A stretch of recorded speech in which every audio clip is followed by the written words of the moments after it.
Saudara-saudari dalam Kristus Yesus, salam kepada semua orang di sini dan kita akan menerokai satu tema yang sangat penting pada pagi ini, pada hari ini, yaitu penyembahan Ibu Pentuar Petrus. Mari kita datang untuk berdoa supaya Tuhan bantu kita lebih memahami akan Matius 8 ayat 14 ke 17. Tuhan Bapa di surga, kami berdoa supaya Roh Kudus membantu kami memahami firman-Mu. Dari cerita di mana Yesus Kristus menyemburkan Ibu Metuar Petrus, membolehkan kami ketahui Yesus bukan saja sepenuh manusia, tapi sepenuh ilahi yang datang ke dunia untuk menunjukkan keselamatan Kristus Yesus dan juga menunjukkan belas kasihan kepada manusia.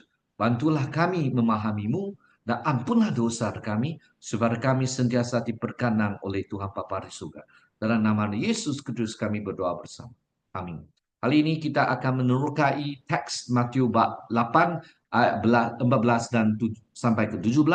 Dan dengan masa yang sama, kita akan menggunakan satu rujukan daripada A Commentary in the Wesleyan Tradition dalam kitab Matthew. Saudara-saudari, mari kita mendengar akan firman Tuhan di Matius 8 ayat 14 ke 17. Apabila Yesus tiba di rumah Petrus, dia melihat ibu mertua Petrus terbaring di tempat tidur dengan teman. Dia menyentuh tangan wanita itu dan demannya hilang. Lalu dia bangun dan mulai melayani. Ketika malam tiba, banyak orang yang kerasukan roh jahat dibawa kepadanya. Dan dia mengusir roh-roh itu dengan sepatah kata dan menyemburkan semua orang yang sakit. Hal ini terjadi untuk menggenapi apa yang diucapkan melalui Nabi Isaiah. Dialah yang memikul kelemahan kita dan menanggung kesakitan kita. Dua laporan pertama menekankan penyembuhan orang-orang yang secara rizwa tidak bersih. Yang pertama kita tahu orang kusta yang tidak bersih, yang tidak dianggap bersih. Yang kedua orang bukan Yahudi yang dianggap orang yang tidak bersih. Kedua-dua ini sudah disembuh oleh Yesus Kristus. Dari ayat 1 sampai ke 13 dalam dua cerita yang benar ini. Yesus melakukan yang tidak terbayang dan menyentuh si penderita kusta. Kita tahu kusta ini, kalau seorang yang sudah dijangkiti kusta, ada mungkin wabak akan berlaku. Maka tiada orang akan sentuh dia sebab takut akan juga dijangkiti. Tetapi Kristus Yesus amat ajaib. Yesus Kristus menunjuk beras kasihan, menyentuh badannya. Yesus menyemburkan hamba orang bukan Yahudi dengan sepatah kata dari jarak yang jauh. Ini juga sangat ajaib. Tetapi setelah penyembahan ini, dia menyemburkan teman ibu mertua Petrus yang kita akan hurai lebih panjang pada hari ini. Orang banyak memerlukan terus bertatang dan Matthew meningkatkan aktiviti Yesus sebagai pengenapan peranan hamba Yahweh yang diperkenan dari kitab Isaiah Perjanjian Lama. Ini juga akan diulai dengan lebih pada hari ini. Saudara-saudari, Yesus Kristus menghulurkan tangan dan menyemburkan untuk ibu petuar Petrus. Dalam teks ayat 14 dan 15, penyembuhan ibu petuar Petrus oleh Yesus yang datang berpaling di tempat tidur dengan demam. Yesus Kristus menunjukkan belas kasihan terhadap ibu petuar Petrus.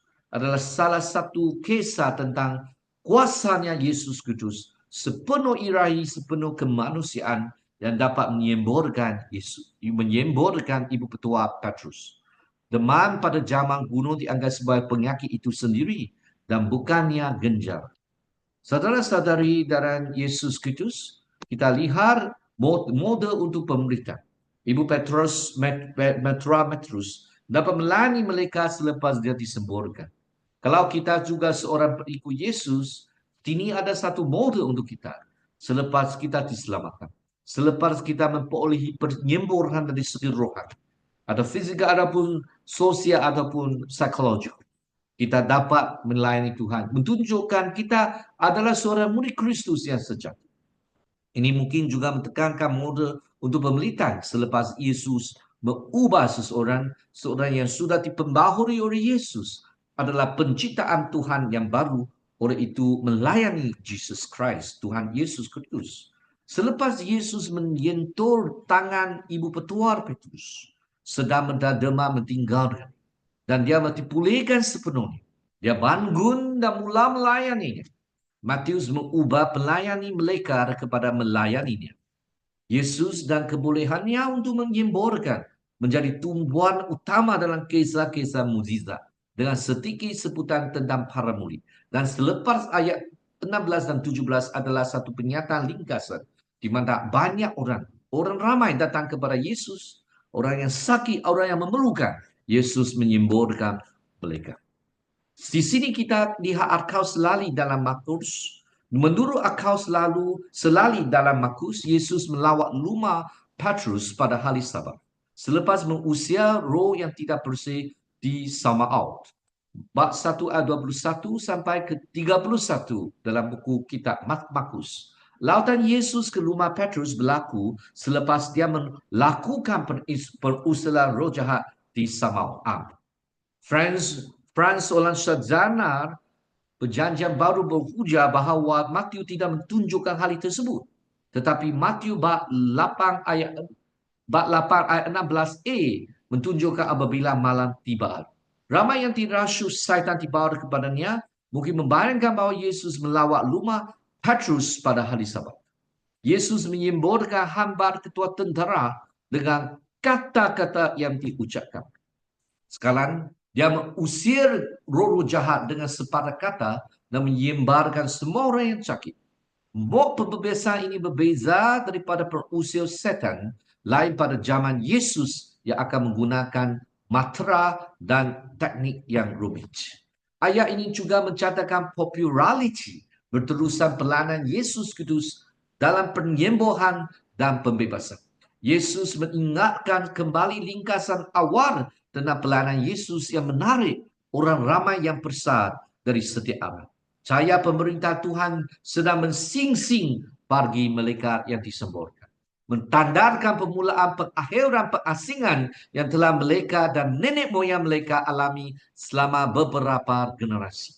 Penggunaan terakhir formula petikan yang menunjukkan penggenapan dua bab Perjanjian Lama adalah dalam bab 4 ayat 14. Di sini Matius menggunakan untuk mengesarkan pelayanan penyembuhan Yesus.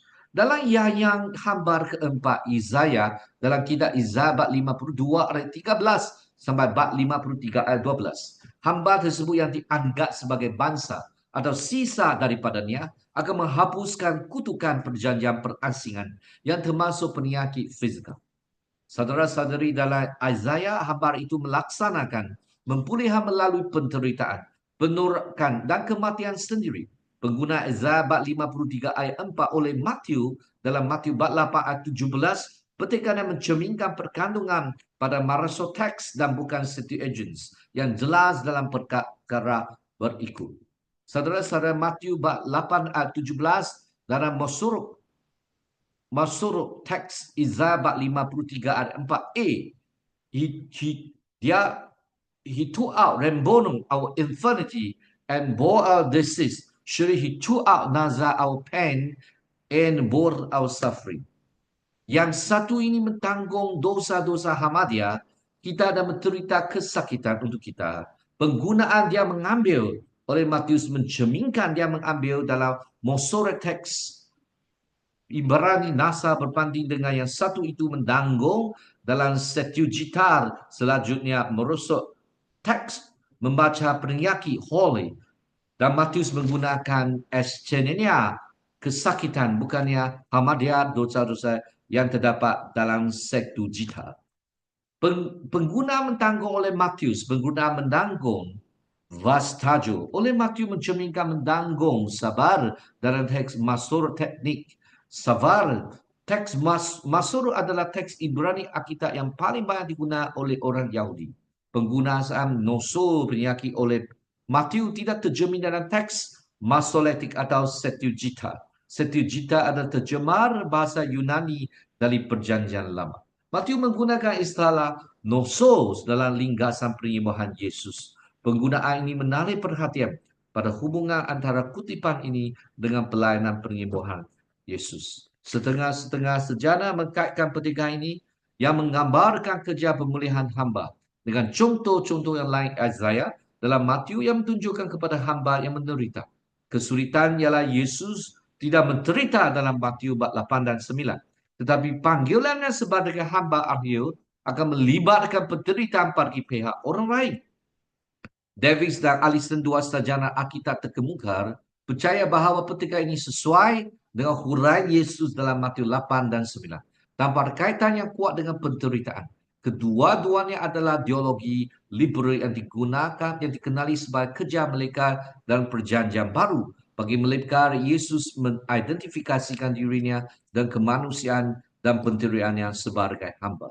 Rick Watts adalah seorang sarjana Alkitab yang dikenal dengan kaya-kaya mengenai Injil Matius. Dia adalah seorang profesor perjanjian baru. Watts berpendapat bahawa Matius 8 dan 9 memberi pertekanan kepada kuasa Yesus untuk menyemburkan Watts. Watts adalah seorang pendeta. Dengan kata lain, ini mengenai Tuhan yang menyemburkan orang kuasa anaknya. Dia percaya bahawa teks ini lebih banyak berkaitan dengan penyembuhan dan otoritas Yesus daripada kesengsaraan Yesus. Sebaliknya, ia mentedankan bahawa dia menyemburkan secara menyeluruh sebagai anak Tuhan yang ilahi. Perhatikan, Yesus menyemburkan semua orang yang sakit. Watt tidak bersetuju bahawa Yesus melakukan pekerjaan ini sebagai mezat atau bahkan menjadi hamba yang menderita mezat. Saudara-saudari, Matius tidak membuat pengenal pasti pertama yang jelas tentang identitas Daud Yesus dan penyembuhannya. Sehingga lama selepas dia telah kukur menetapkan penyembahan Yesus. Melalui dua pernyataan ringkasan awal yang mana kedua-dua tidak mempunyai hubungan mezanik yang jelas. Pembahagian tajam Watt antara identiti ilahi dan mezat Yesus adalah terlalu ditekan berkaitan dengan pelayanan penyembuhan. Pertama, Yesus sebagai mezat memulakan pemerintahan Tuhan untuk orang sakit dan terpingkir. Kedua, kemesiahnya adalah faktor penyantuan untuk kedua-dua penyembuhan dan penderitaannya. Yang kedua membelikan nasib umat Allah.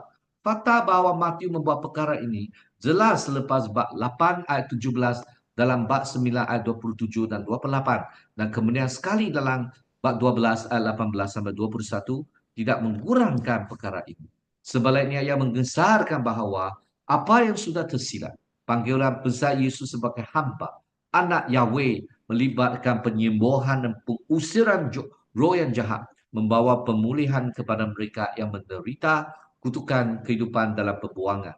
Di mana Matius memetik Yesaya bab 42 ayat 1 sampai ke 4 sebahagian daripada hamba yang hamba yang pertama. Pada masa yang sama, panggilan sebagai hamba akhirnya akan melibatkan penderitaan bagi pihak orang lain. Dia melakukan ini sebagai Raja Mezat orang Yahudi. Pengguna Isaiah oleh Matius dalam bab 8 ayat 17 mentandakan tiada pemisahan antara kematian mezanik Yesus di kayu salib untuk pengampunan dosa dengan pelayanannya di Galilea dalam penyembuhan fizikal dan pembebasan. Cerita terakhir tentang otoritas Yesus dan track seterusnya mengenai akal mukjizat mentekankan otoriti Yesus sebagai anak manusia untuk menyembuhkan dan mengampuni. Beberapa pengkhobar dan ahli teologi kekudusan pada abad ke-19 dan ke-20 telah mendasarkan pelayanan penyembuhan Yesus dalam pentebusan.